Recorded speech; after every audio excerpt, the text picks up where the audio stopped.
Hello everyone, welcome to Chapman Chapters. My name is Kevon, and this video is basically just going to be about my gay journey that led up to this point. And the reason why I'm going to go over is because um, I want people to understand that my journey to this point wasn't easy regarding my sexuality, and I also want my some of my family members to see this video to understand how toxic they were at the time, and some of them haven't really changed. And I also want to make an example to show that you're not as perfect as you think you are. But let's go ahead and get started with the video. So let's start off with the educational part first before I get to the story.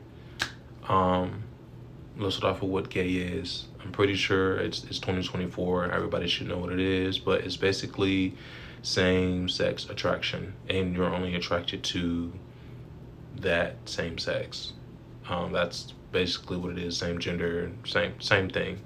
But I would also like to add that it's also a self-discovery, and there is no time stamp on a self-discovery. It can happen when you're young, like when you're like 8, 9, 10, and it can happen in your teens. It could happen in your 20s. It can happen in your 30s. It can happen when you're married. There's plenty of DL men out here that discovered when they were married or in a relationship that they were into men. They weren't necessarily gay, but they're into both. But the point is, the discovery happens at it can happen at moments over time, but it's not something you were born with. It's something that just develops over time.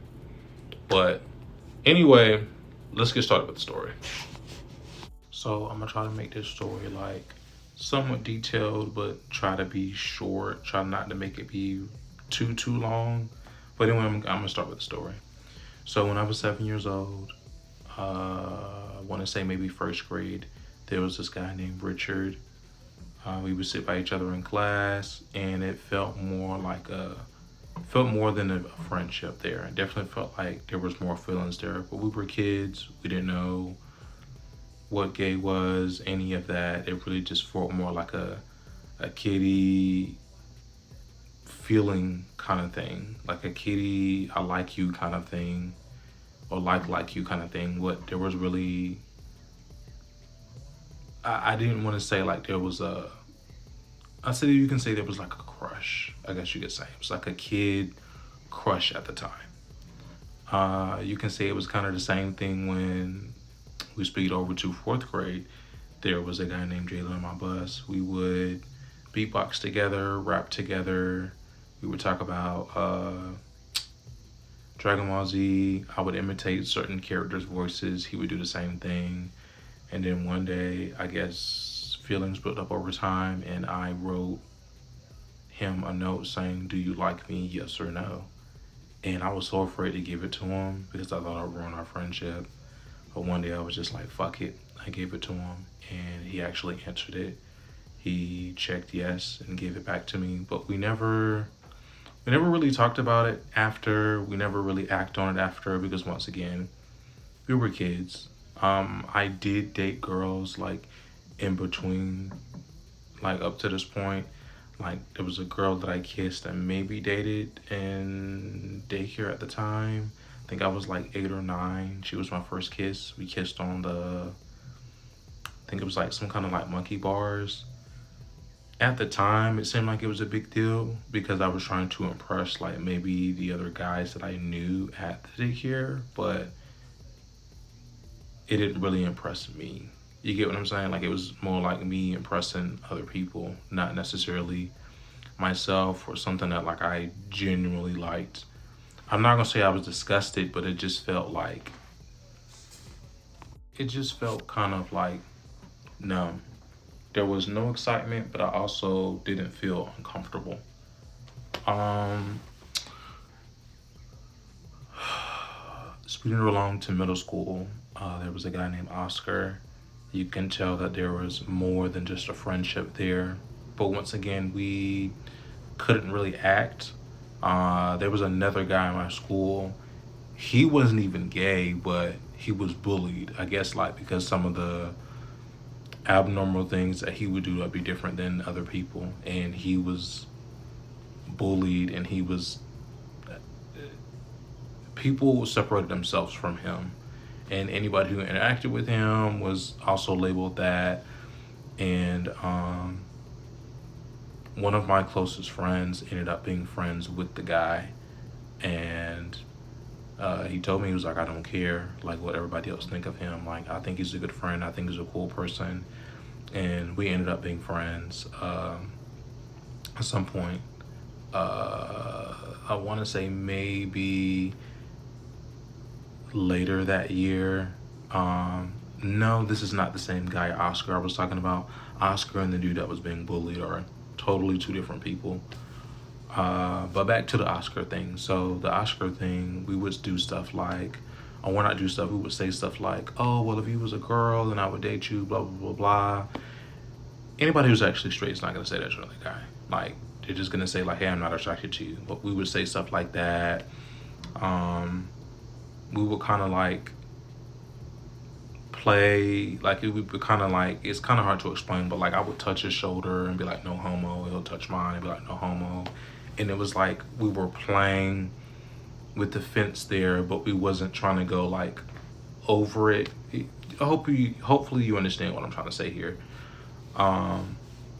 After that, I want to say not middle school, I want to say probably about 9th grade, 10th grade, I was more in the closet because of, this is where I talk about what was going on behind the scenes, like out of school, like what was going on like in my home life with, as far as like homophobia. So let me reiterate this. I was more in the closet at home around my family. It was kind of subtle that I was into guys in school, but not to the point where everybody knew. It was just more like subtle things that I can tell now. Back then I didn't know, but I can tell now it was subtle, but it wasn't I would date a guy or do anything like physical wise, but you can tell it was there. Well, at least I can tell it was there looking back at it. But what's going on in my personal life is my mom. She's not as big as a homophobe now, but it's definitely there. But she was definitely a huge homophobe growing up. Like a guy at the window one time, I think I was like, I want to say maybe 13, 14 years old. The guy was being nice, and everybody has a customer service voice, and some customer service voice sound a bit more feminine than others. I mean, it depends on the person, it depends on their voice, it just depends. And after we pulled off, when the guy was giving her order or giving her a card, she was just like, oh, he got a little sugar in his tank or something like that. My cousin, I'm not gonna say his name because I'll keep my family names confidential. I don't have a code name. I'm just gonna say uncle this, aunt that, cousin this. I'm just gonna say that. But they know who they are if they see this video. And if they don't, I'm gonna tell them who they are. But I had a cousin who every Sunday or almost every Sunday we would go to church that I would sit by. And one day, okay, let me run this back. I would sit by this certain cousin, and the first time I sat by him, my grandma pulled me away from him, and they gave me the backstory that he is basically gay, and they were telling me to stay away from him, and obviously doing the religious stuff. And for a while I was homophobic, at least like in my family's eyes, because they had the same mindset. So I was kind of like them when they were talking about Jerry and his sexuality. I kind of was doing the same thing because it was kind of like me appeasing my family. And then so one of my other cousins was hanging out with this cousin that's gay. Well, at least at the moment in time, I thought he was, but now he told me that he's bi. But at one point, everybody just thought he was gay. But anyway, one of my favorite cousins, we used to always sit by him. And I had asked, I said, why are you always sitting by him? Like, you know he's gay, right? Like, you shouldn't be sitting by him. And my cousin straight up told me, he's like, it shouldn't matter. Like, he's still our cousin regardless. And it kind of opened my eyes a little bit. It's like, okay, like, he makes a good point.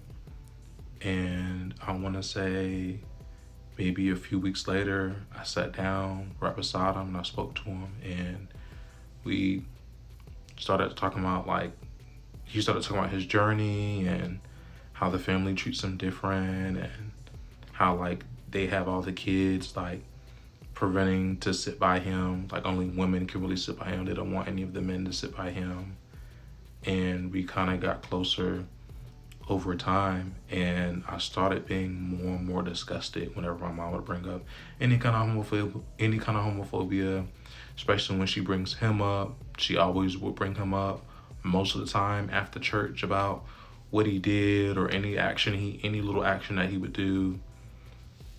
Well, anyway, this is when the story just gets, like, very, very, I guess, like, fucked up, at least to me, because it really made me look at my family, like, completely different, like, after this.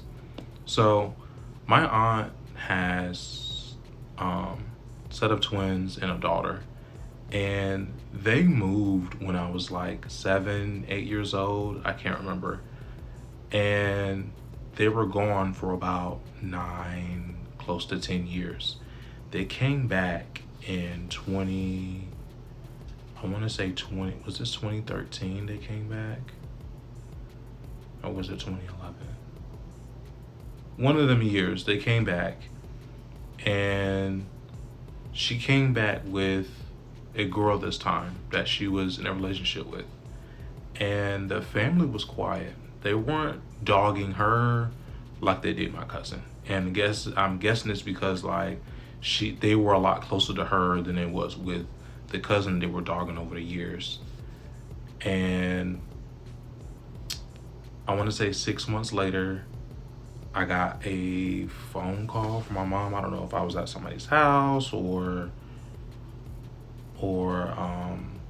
I don't know what was going on, but this was over the phone. And my mom, so my aunt on my mom's side, she had two boys and a girl. The boys were twins. And she originally lived, of course, in North Carolina, but then she moved to Arizona and was gone for about almost 10 years. And then she came back in 2013. And she came back with a girl. And that was a big shocker for everyone. My mom, the sisters, everyone. And she even went to church with her girlfriend. And honestly, nobody said a word. I didn't hear, like, any sidebars. I didn't hear anybody look at her differently, treat her differently. Like, they didn't treat her like they did my cousin, which was kind of like, okay, this is new. And I want to say 6 months later, she came home from work. A guy was standing in her driveway and shot her, I don't know how many times, 5 to 7, I can't remember. And her daughter, I don't know if she's seen it all or witnessed it after, but she was at the screen door after it transpired. Like I said, I'm not sure if it, like, as it was happening or after, but she was in the door when it happened. And I never seen my mom this sad, because how I found out about this entire story, she told me over the phone, and she was, like, in tears. And this was when she was in a hospital and she was fighting for her life. And of course, she died, and I've never seen my mom, like, so depressed. Like, before the funeral, we went to the viewing, and even during the funeral, like, she was falling all over the floor. Her husband Mike had to hold her up, and I mean, it was just, I've never seen her that sad before. And then after the funeral was like over and stuff, she was still like depressed, and she would make posts on Facebook, and I generally felt sorry for her, and I would give her a hug before I would go to school, because like I said, I've never seen my mom like that sad before. And around this time, I started talking, like this when I had access to, I guess, like my iPod or a phone that my sister gave me. I can't remember, but I was talking to guys online through Facebook. I had many different conversations. And so this was happening in the midst of the 2 years after her death. And there's a reason why I'm saying this, that I was talking to guys online. There was just one particular guy that I was talking to. He basically convinced me to come out to my mom. And at that time, I was really nervous. I was really scared. This was like the day before my mom's birthday that I had a conversation with this guy. It was the day before my mom's birthday. It was Sunday. So it was the day that my mom was going to church. And I mean, it was the day before that my mom was going to church. It was pretty bad timing for sure. But I really liked this guy, but I was young and dumb at the time. The dude had he had a new girlfriend on his page like every week, but like, I really liked the dude. So anyway, speaking of today, I come out to her. So Sunday morning, I tell my mom, I was like, hey, I got something to tell you. And she's like, what is it? I was like, well, if you could just sit in the car when we go outside, I'll tell you, because I didn't want Mike to hear, because he's homophobic too. So she sat in the passenger seat of the car, and she had the door open. I told her, I was like, hey mom, I just want to let you know that I'm bi. She's like, are you gay? I said, no, I'm bi. It means I like both. She was like, okay. And I walked into the house first. She walked in after me. I went to the room, and then I told my brother. My brother was like, you're lying. You're not really bi. Like, you're kidding, right? I'm like, no, I'm serious. And once you realize how serious I was, it was just quiet in the room. Like, we just gamed together until my mom came back home from church. But before she went to church, she was like, hey, when I come from church, me and you need to talk. And I'm like, okay, maybe this might not turn out as bad as I think it is. So then she came home from church. She kind of got settled, changed her clothes and stuff. And she called me to the kitchen. And this is where the conversation kind of like, well, not conversation, but like the energy shifted. Like, I really started seeing her more and more differently, at least. So she got herself settled, and then she called me into the kitchen, and she started going over. Now this beginning part is a little blurry because I zoned out through most of it, but I know in the beginning she was going over like the 5 senses of hell, and she was saying she was gonna have me read the book, and she was going like, she asked me, do I want to go to heaven? And I said yes. And she was like, well, you're not gonna be able to go to heaven if you choose this path. You're not gonna be able to go. And I was like, what is the issue? Like, these people are happy. And she just kept saying like, this is unnatural. This is not what God wants, blah, blah, blah, blah, blah. And I think I pulled a picture on my phone of 2 guys that was happy. And I was said, what is unnatural about this? Like, these are 2 human beings that are in love with each other. And she just kept throwing up Bible stuff. And her very last attempt, which was very shocking to me because there's a reason why I went over this aunt story. Her very last attempt was, you don't want to end up like your Aunt Felicia. She basically, it was along the lines of her death was because of her being gay. And that was one of her wrongful choices in her life that led to her death. I don't remember word for word, but it was along the lines of like, you don't want to end up like her. She made bad choices, and that's how she ended up the way she ended up. And my heart just sunk because I was like, you're the same person that was doing all of this crying over her, And you're gonna tell me this? You're gonna tell me this. So I'm just gonna pull up evidence that it had nothing to do with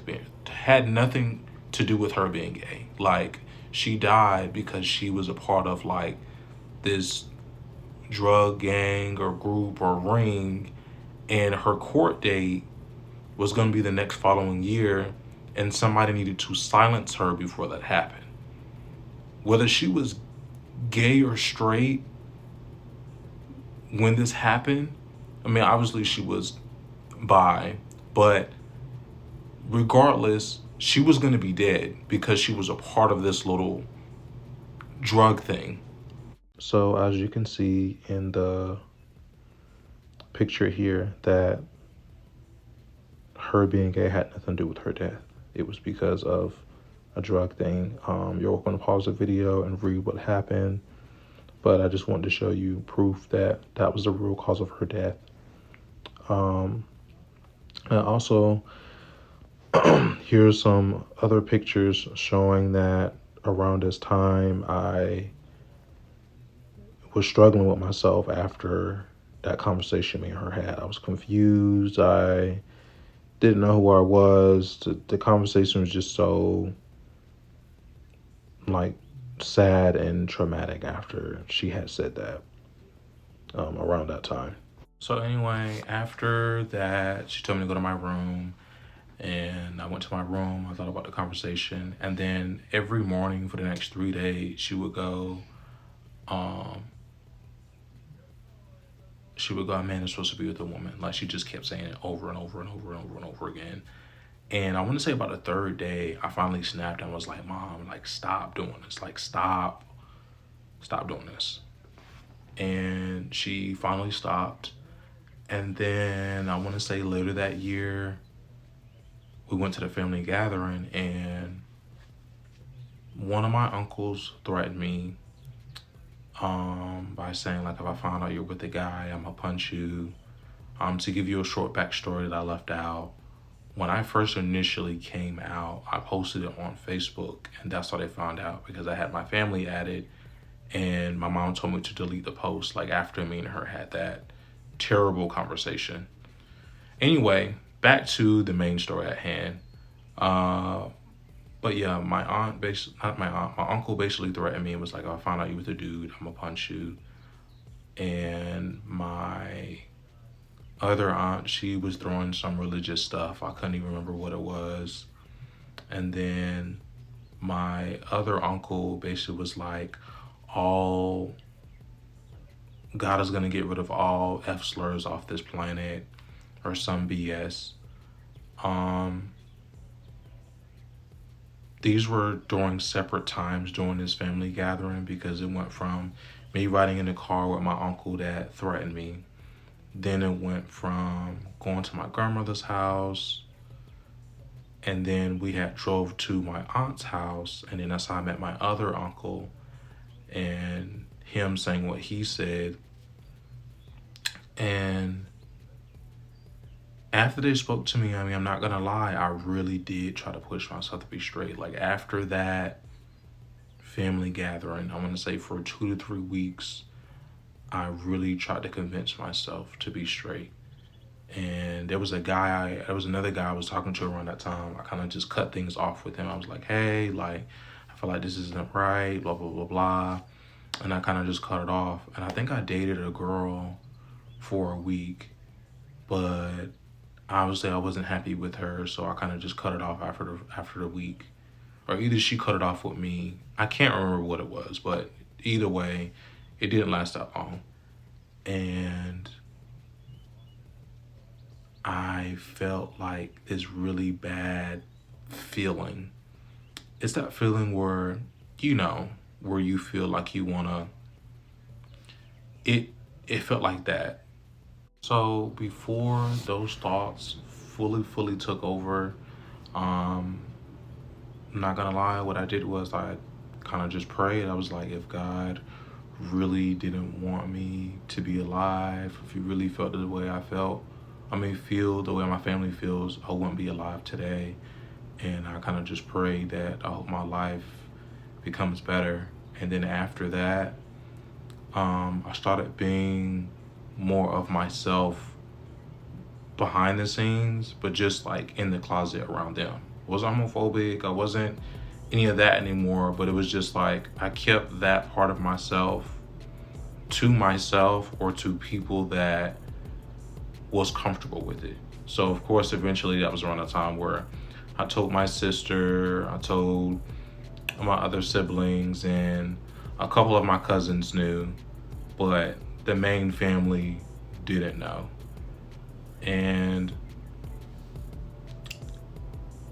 speeding right along to 2020, this was after like I actually like did stuff with guys and finally found out what I do like, what I don't like. I was basically more comfortable with my identity at the time. Because at that time I thought I was bi, but now I know that I'm actually gay. And this was 2020, and my mom just kind of just like kept harassing me as far as like, oh, make sure nobody's living with you, or make sure you don't bring anybody over so you don't get COVID, da da da da. And around that time, my ex was dealing with stuff with his family, so I had him move in. And I know eventually my mom was gonna come over. She was only 5 minutes from me at the time, and she would always like keep saying that over and over when I was on the phone with her. And I straight up told her, I was like, hey, I have a guy staying with me, and she just asked questions like, oh, is this a guy that you like? I was like, yeah. And I kind of just told her that I was gay, and she was like, you already know how I feel about this. And she was like, I can't even remember, she threw something religious, and I was like, yep. And it was like a polite way. I had a polite way of going about it, of saying like, it is what it is. And I knew there was growth with my mentality when I approached the conversation this time, because nothing she said affected me at that point. And from that point on, she knew. Like, there was no being in denial about it. There was none of that. Like, at that point, from that day forward, she knew, understood the picture.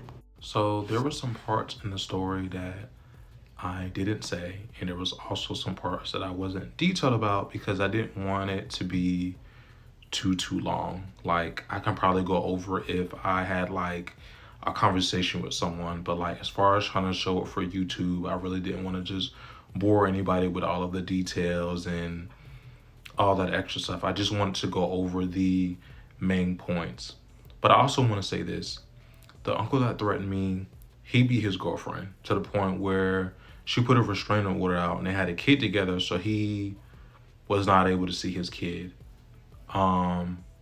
The aunt that was saying some of the religious stuff that I can't remember, I was told by one of my cousins that she cheated on her husband. The other uncle that was saying the F slurs and, all that extra stuff, he verbally and physically abused his kids, and now DSS took his kids, and he's currently like abandoning them, not calling them, not trying to go check on them. He's not doing that at all. And he's feeding the family a different narrative. And more than half the family had kids way before marriage. And I could go on and on, but the point is, the way y'all dogged my cousin, the way y'all tried to dog me, to make it seem like you're God's favorite children or you're above everyone else, you're not. I'm gonna need y'all to have a couple seats. And that's really it. Like, you're no different than anybody else. So before I end the video, I just want to say these last couple things. Like I said before, no one is born gay. It is a self-discovery. I'm gonna just leave it at that for that part. I also don't think that no one is influenced to be gay. If you were around someone and you turn out to be gay too, or turn out to be bi, it was already in you. There is no such and such influence you. There is no, the media's doing it. No, it's just, it was already in you. Like, it is what it is. Another thing is, people are saying that, oh, everybody's trying to be gay now, blah, blah, blah, blah, blah. Anybody who's gay would know we have more DL people than actual people who are openly gay in our community. And when I say DL, I mean you might think your husband is devoted to you and them kids, but he's either clapping some cheeks or getting clapped behind closed doors. From being in this community and knowing about this community that I'm in since 18, I've seen on these dating apps or hookup apps more DL men than I've seen more openly gay men on those apps. I've been seeing more of them profiles. So it's not that everybody's is turning gay, it's just that more people are more comfortable now. But we still have a lot more DL men on this planet. But yeah, just, and then the thing with the family thing, like I said, no sin is greater than the other.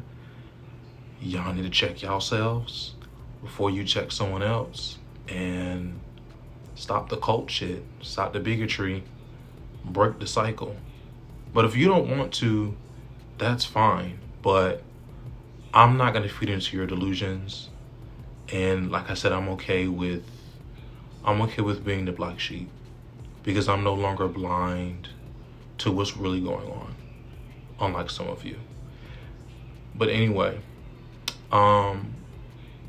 I hope you guys enjoyed the video, enjoyed my little story. Like I said, it could have been longer, more detailed, but I didn't. I also want to post some pictures, but I felt like some of that was pointless. I felt like me just saying what I went through was kind of enough.